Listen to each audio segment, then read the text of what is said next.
The EFCC has reacted to claims on social media that officials of the commission allegedly brutalized some innocent persons during a raid in Akure, the Ondo state capital.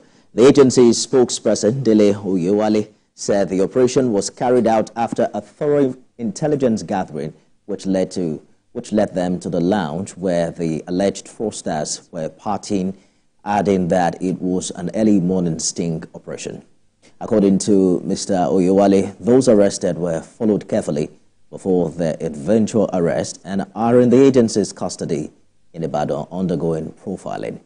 Reports had been circulating that the EFCC in the early hours of Saturday raided some spots and lounges in Akure and arrested some suspected internet fraudsters, including a soon-to-be wedded man who was celebrating his bachelor's eve. And some group of youths in Akure, the Ondo state capital, are now protesting Saturday's raid of some nightclubs by operatives of the Economic and Financial Crimes Commission. The youths who staged the protest to vent their anger against the operation of the anti-graft agency were armed with placards with different inscriptions. They called for the immediate release of those arrested by the FCC officials. They accused operatives of the commission of molesting and beating some of the suspects arrested. Operatives of the Ibadan Zonal Directorate of the Economic and Financial Crimes Commission, EFCC, had on Saturday arrested 127 suspected internet fraudsters in Akure. The alleged internet fraudsters were arrested in an early morning sting operation at a Yahoo party, reportedly held simultaneously. My brother is one of the victims. He works in a club. He's the light man of Abaroya Club, Abaroya Hotel. So I was at home. I just heard a gun, like, what is going on? I called my brother. His number is not available. On getting there, I saw that they've raided everything. Getting there, they collected my brother's phone. They slapped him, collected laptop from DJs. Yes, on Friday at around 1:30 to 2 o'clock, they came in and raided everybody, each and every one of us. I was the DJ playing at that moment. They collected my laptop. They took my phone from me. They brutalized me. They laid me on the floor, handcuffed me to the ground. They beat all the ladies in the club. They brutalized us. I am not a nightclubber, but sometimes I hang out with my wife. So assuming I was in one of those places and I was taking drinks with my wife and EFCC came and started shooting, started destroying things, that everybody in a nightclub is a criminal. That is very wrong. Mr. Governor is on top of the situation. As a responsible government, we will not also fold our arms, allow our youth to be treated inhumanly. We are not saying that security agents should not do their work. They should, in accordance with the law and the principle and the due process. So that at the end of the day, all of us will be on the same page. Yes, we also agree that there are security agents.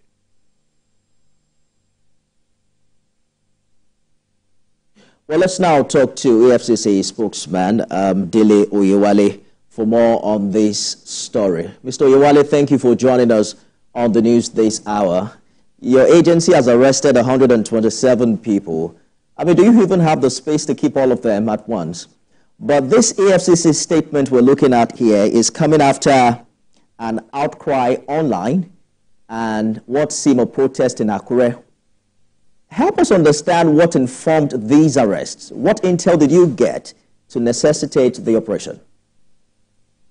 Yeah, thank you very much for having me on the program.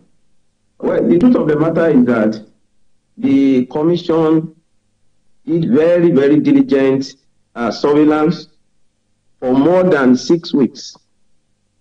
It was not a one-off thing. It was the fruit of our reconnaissance, our surveillance, intelligence over time, lasting about 6 weeks. If you care to know that scene of crime, our operatives had visited that scene of crime several times to be sure of the fact, of the authenticity of our facts. So it was not just a sweeping operation. EFCC people came and just came and arrested everybody whimsically, without any intelligence, without any fact, without any basis. No, it was as a result of very diligent investigation, intelligence, and even on the spot assessment of what was on ground in that place. You know, that very Saturday, a Yahoo party was holding in that place. I can tell you very authoritatively. And all the people that were arrested, our profiling showed that, yes, our intelligence, our surveillance, were authentic. Because many of them have owned up to the crime. We have very, very cogent, very, very authentic facts, to substantiate that. So it was not just an operation for operation's sake. It was an operation that was derived from very diligent, surveillance, very, very professional, understanding of what was happening at that scene of the crime. I hear you, Mr. Oyewale. As we speak, it is your word against that of the suspect, and some of the eyewitnesses we've also spoken with who claim that this is a party between a groom and his friends, a bachelor's party, so to speak. But in November last year, recall that the EFCC chairman did direct that sting operations of this kind at night time should be stopped at all the commands of the EFCC. Is this not in defiance to that directive, considering the time? What the executive chairman, Mr. Olaolukoyede, what he said very clearly, he said that the commission will no longer be undertaking raid. I want us to understand that. And of course, he said that our sting operation, of course, as a law enforcement agency, is a global practice. There is no law enforcement agency that will tell you that I will not do sting operation. But he said that raiding people's home, raiding business premises, whimsically, without any basis, maybe in the night, he discouraged it. And they did not even go in the night, they went in the early hours of the day. But that was exactly what happened in Akure. So they were there in the early hours of the day. What time is there? What time are you referring to, Mr. Oyewale? What time did the operation happen? No, I said early hours of the day. That was when they went to that Yahoo party. It was a party scene. And our intelligence showed that all of the people, the 127 suspects that were arrested, they were in that party. I told you that we did our investigation before we went there. Early hours can be 1 a.m., 2 a.m., 3 a.m., which is still considered night. But I don't want us to drag that further. EFCC is now claiming it didn't harass anyone, as against online reports of beating and even collection of some wigs. Most of the videos that you see circulating online, they are fake video. They are not authentic. They exactly the point I was going to make, Mr. Oyewale. Because you see, just a minute, sir. Your statement says, because I have read your statement on this, so I want us to move ahead of that. Your statement says you will conduct forensic analysis on a video to confirm its falsehood. Now, that sense of premeditation, even before a forensic examination is done, makes people quite uncomfortable. And it brings the neutrality of the agency to doubt as an interested party in this case. How do you react to that? Yeah, you see, we said we do forensic analysis of the video to confirm that it's fake. To establish the fact that that video did not originate from that scene of the crime. It did not originate from that scene of the crime. We are very sure. And to make assurance doubly sure, we said we are going to do forensic analysis to establish the falsehood contained in that video, and whatever the analysis of the video, whatever they come out with, will be made public. But we are so sure that you have already predetermined the outcome of that examination. That's the point I'm making, because you are not considering the possibility of some people sustaining some degree of injury during the arrest. Were you then present during this raid, Mr. Oyewale? Now, you see, what really happened, when you conduct an operation, any law enforcement agency, when you want to make an arrest, you may apply minimal force. But as far as that scene of crime was concerned, there was no injury, nobody was brutalized, nobody was wounded. They were only asked to submit their phones. Most of these people, most of the guests that they are talking about, they are in our Ibadan office right now as we are talking, to reclaim their phones. They were interviewed. We had them on video. We had them on tape to really tell us what happened. And they said that nobody was brutalized. We did not demonize anybody. They came and returned their phone to them. Another issue of concern here is, why did your officials remove the CCTV cameras in this facility? Our operative did not remove the CCTV camera. If you look at that statement, the manager of one of the clubs, who happened to be a suspect, he was the one that mandated the ICT staff at that club to remove the CCTV.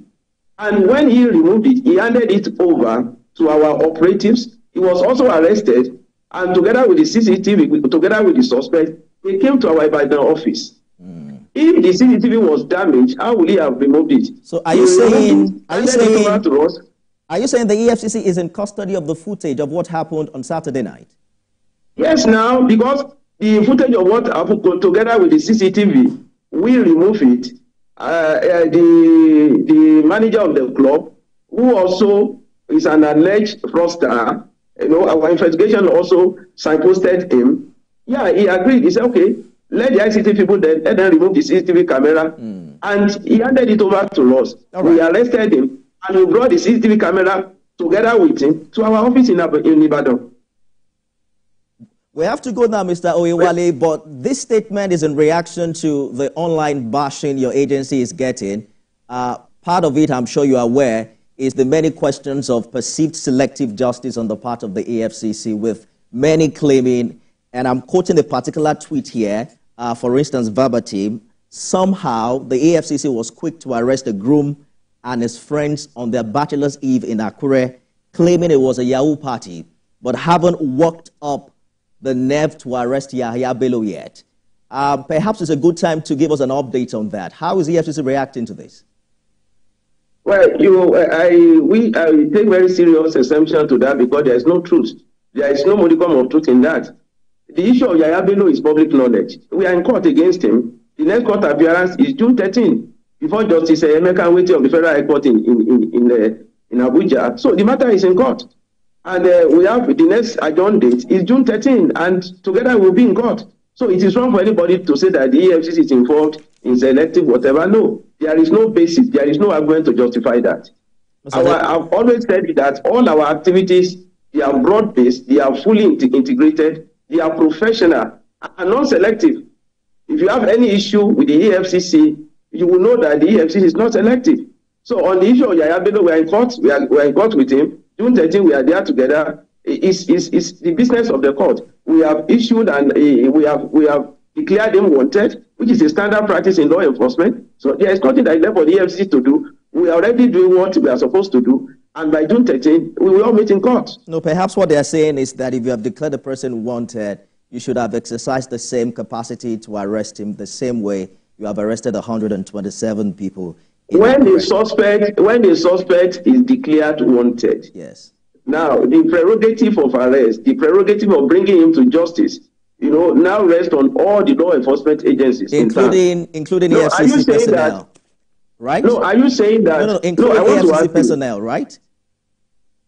Yeah, including EFCC personnel. So there are dragness, there are efforts that have been made, to arrest him. The very fact that he has not been physically arrested should not be construed, or should not translate to the fact that he will not be arrested. At that time, he will be arrested. EFCC Spokesman Dele Oyewale, thank you so much for talking to us. We'll return with more stories after this break, everyone. Stay with us.